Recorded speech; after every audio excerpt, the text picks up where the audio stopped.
body to where it screws anything up. Cuts a tire or anything else. Right. That was right off the bat a breath of fresh air for, you know, our series of NASCAR when we saw them beating and banging the way they did last year.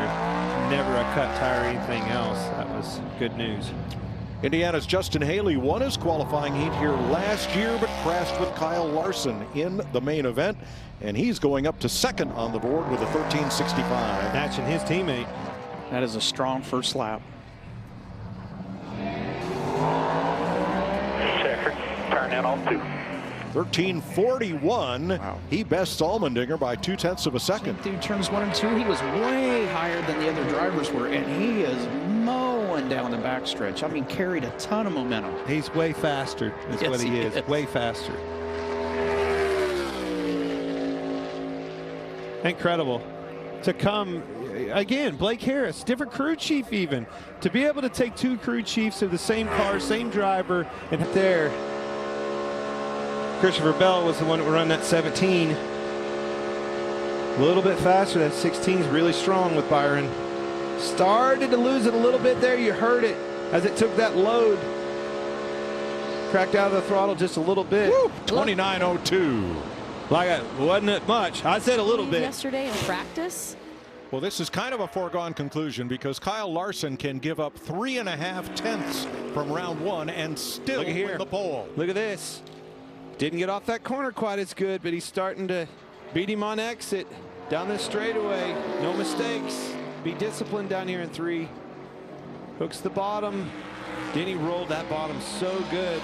That's where he was strong in the first round, was right in the center of 3 and 4 to the exit of turn 4. So Joey Logano for Team Penske, who has the fastest lap with Cindric and the last 2 cars to go here in round 2. Logano needs to pick up 8/100ths of a second from his first lap to best Austin Cindric. He needs 3/100ths to sit on the front row.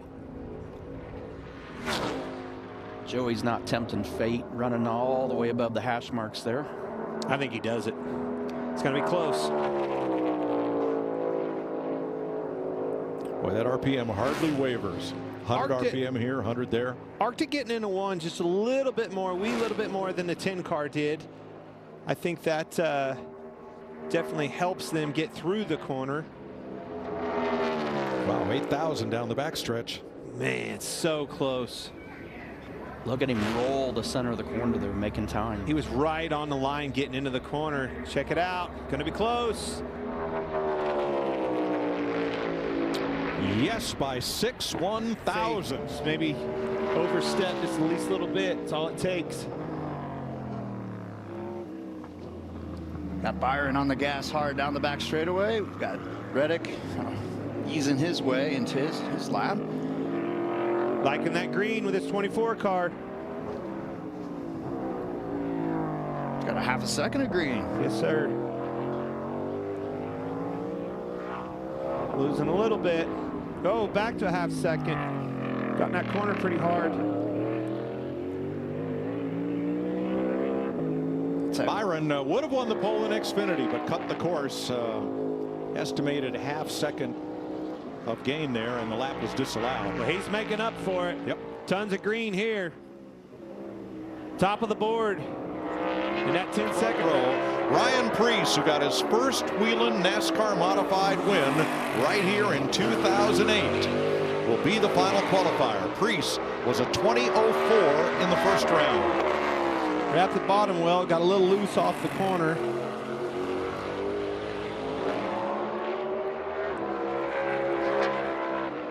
Fourth for Preece with an 11. Drove it off on there this time. Those cars are rolling with so much speed. Just don't overdrive this corner and he might have it right here. I think he does, Mike. Back to the gas and to the line. Ryan Preece, 19. Stuart Haas. All right, 3 cars to go. Here is Denny Hamlin. Great plate racer. Denny Hamlin. Won so many times on these racetracks, always in the right place at the right time. All right, speed in this race car, excuse me. The speed in this race car really puts me in Denny Hamlin's corner. This could be a big race for him tomorrow. What's the difference out there on the track between following a good plate racer and following a great restrictor plate racer? Yeah, I think there really is a difference. I think I'm still trying to learn what it is, but you know, when you're behind Denny Hamlin, Ryan Blaney, you know, those guys make a move and it's almost like they can see what's happening, right? Like 5 rows ahead, and they almost like instantly gain a lane, and then, you know, they slowly do that, and then they find themselves in the front. You know, and watching all these races growing up, Denny was, you know, king of doing it all for a while. William Byron's coming around here. Good opportunity for him. Still some shade, but you know that those crew chiefs, those engineers are paying attention to this and telling him so. You'll see those little spots of sunlight right at the entrance of turn 1, right there. Rest of the track in shade. But the sun is coming back. Car rotated good for him through the middle, came back down the hill, full throttle. He barely cleared turn 2. That was a little extra wheel. Got into the corner really hard, committed. Giving up a little bit on the exit. Still a fast lap. Top of the chart for Byron, 30-13. Business has picked up, fellas. Again, that's a big fall off. That's 3.5 tenths fall off from round 1. Let's see if these Gibbs boys can do it. They've been bringing the speed, bringing that downforce to these racetracks.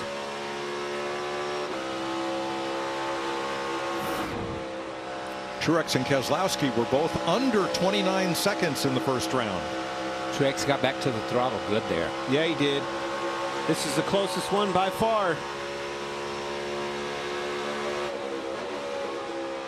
Quick downshift, a little bit higher entry. See if he can rotate that car. And more importantly, stay to the throttle. Here it comes. Stayed on the gas. Oh, it's close. Yes, 29.02. And then he held it down. That's important. See, That's a good point, Michael. I mean, he ran an 07 the last time out and had a big wiggle and still ran a little bit faster. Kyle Busch trying to better a 33.02 from round 1. Well, it looks like he's going to be all over that. How's he out there that far? I guess that's that big bobble we talked about. That tells you how much it hurt Logano's lap. Absolutely. Look at this. This could be the fastest of the day. 2.5 tenths it's showing. Wow. 32.80. That is 2 tenths faster than Kyle ran in round 1. All right.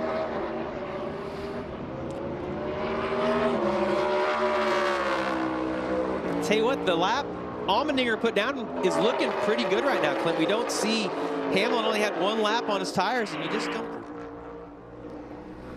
Hamlin hustling. Trying to finish up this lap.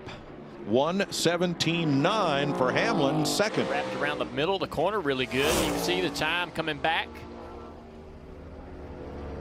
Gaining down the backstretch.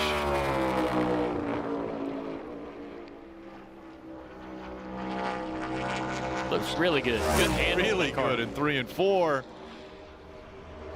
And great lap. In the green. Can Hamlin counter? Can the 11 car find enough? He's out of 4 and 5 down this long straightaway on Columbus. Because of the loop, we're calling it here. Right turn onto the loop. Still 4 tenths to the good. Now out of the loop. High speed, narrow, almost like threading a needle right here, Rick. He lost a lot of time through 10. Can he hang on to it? He does. Hamlin, the fastest career that he has put together. As now we see Eric Almirola. He was another name on the list of top 20 who's below the cut line that has a possibility. He could win his way into the playoffs. Look at this. This is a pretty decent lap compared to Harvick right here. They were reasonably close, about 4 100ths different in the first round. It looks like Almirola's going to have a bigger pickup than Harvick did. This looks like, to me, is going to be the fastest lap of the day so far. 31.26. It is the fastest lap of the day for Eric Almirola. Here comes Christopher Bell. He won the race a year ago. Now, can he outdo his teammate for the pole? Gains really good off of turn 2. This is going to help him all the way down the back straightaway. You see the time, almost a 10th up into 3. More than a 10th up, dives it down in there. May have overdrove the corner. Oh, man. Can he gain it back? It's coming back the other way. Man, he had a really good lap going. I know he's at the top of the board. Truex did not get through there great. So, Byron, there's more out there. If he can have a clean turn 3, you see right there the time being gained. He also gave some back on exit, though. Oh, here you go. This is going to be down in those 52.7s.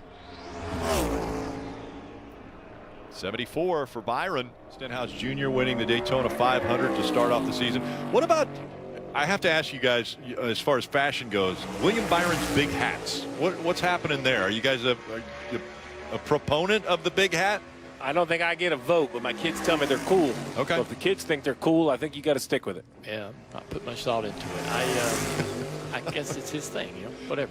Tyler Reddick's on the clock now. I also see, Rick, I also see some cloud cover. I know it's very faint, but there is a little bit of shade kind of working itself around this racetrack. There was a break right then. Could it be an advantage?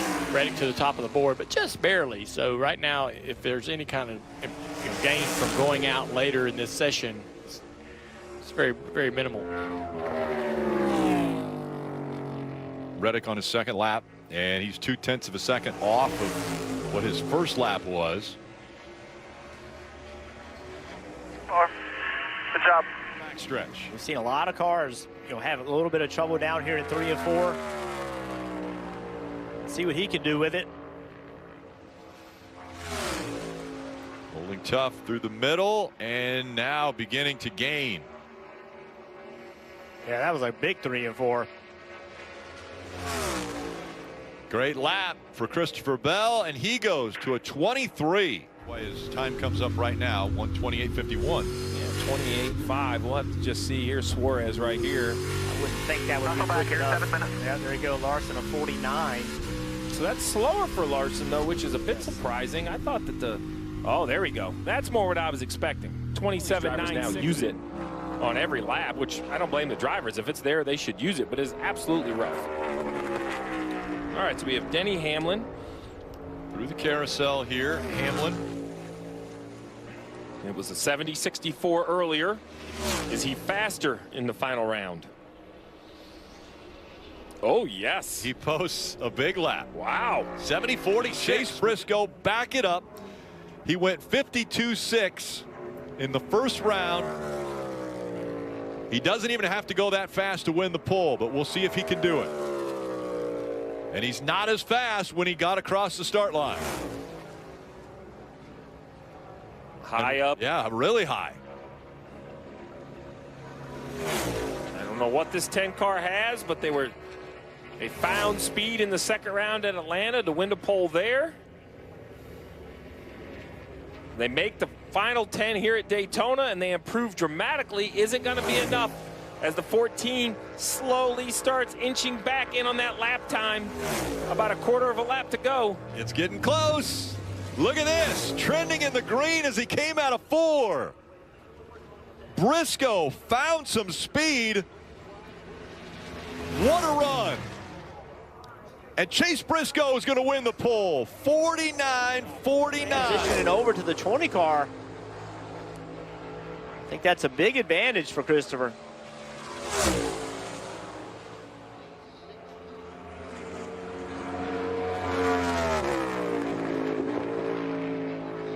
Two-tenths of a second, almost there for Keselowski. Compared to Keselowski, he had a great 1 and 2.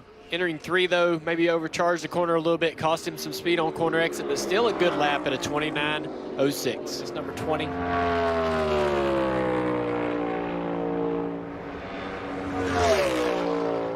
Surprised that Christopher Bell this year has not run dirt races. He's doing a great job, though. Really good through 1 and 2. Still gaining down the back straightaway. Jeff, you going to gloat at all on this prediction? It's high. It's not over yet. He used all the racetrack, but I don't think it hurt him much. No. Still coming to the line quickly. Wow. 29.95 for Christopher Bell. They don't stay tied for the pole.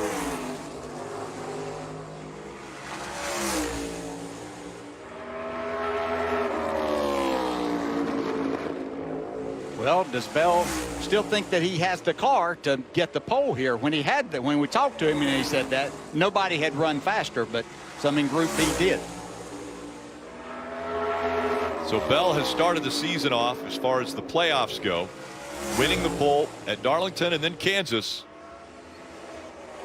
At a 15:10, he goes to the top of the chart once again. And he's getting all there is. You can see when he gets to the throttle, he actually doesn't even see right there. He's not even on the bottom of the racetrack. He uses all the racetrack on corner exit. He really got all there was on that first lap. No playoff points behind the rest, but could he strike first? No points awarded for the pole, but a great starting position really helps the first stage. And that pit selection also very important, and it looks like it's going to happen for Bubba Wallace. Man, what a great job by Bubba Wallace. He made some comment that this might be the last race for Almirola on a super speedway. Eric's kind of, sorry, he's in the same situation that he was in last year, in my opinion, that he, kind of has everybody in limbo as far as what his plans are for the next season. A lot of rumors going around. Yeah. He might not run at all. He might run in the Xfinity Series. All right, Bell. Who chose Bell? Was that low-hanging fruit, Burton? It was me. All right. You can tell right here. I mean, it's this corner is the most difficult one. If you can roll this corner and have good speed, you got a great shot. He does come out of turn 2 with more speed than Larson. Now it's wide open through here. No one's probably having to breathe their car through here. It's just, how does your car transition through the bumps? The back of that car wiggling around a little bit. Oh, the line lost a little bit, but it is Bell. Bell gets it at a 28.98. He was steady, man. I mean, it didn't wash up the racetrack. It didn't go anywhere. I thought it was going to be a better lap than that. Way down low for Martin Truex Jr. through 1 and 2. Yeah, but this is the same as we saw at Dillon, which tells me that Keselowski didn't get the best exit. 19 gets a great exit. Now can he be patient back to the throttle? Remember, the 3 got in the gas too quick, so let's see. Oh, he drives in pretty deep, gains some time. Back to the gas. It has enough real estate to stay in the gas. This is going to be a good lap. 32.25 for Martin Truex Jr. One more car. Martin Truex Jr., the only one that can knock Ty Gibbs off the pole.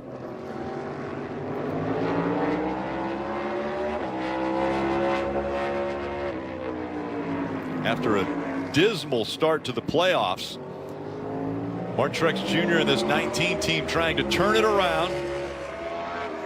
And quickly on his first lap, a 2011. P1, shut it down. And Martin Truex Jr. will pick first. Will it be Byron or will it be Larson?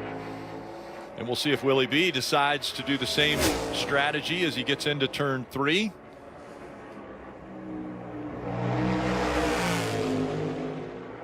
Very similar, and I don't remember him doing that the first time, so I wonder if that's something he adjusted. You see it barely in the green. You can hear how early he got in the gas. The only way you can do that is to lift really early. Oh, moment yeah. right there. Not what he needed. Although, look at this. That is a great recovery. And unlike Larson, he goes the 5th year in the backstretch. He's in the green. Can he stay there? And Byron's going to have the first stall. He will get the first pick. He wants 50.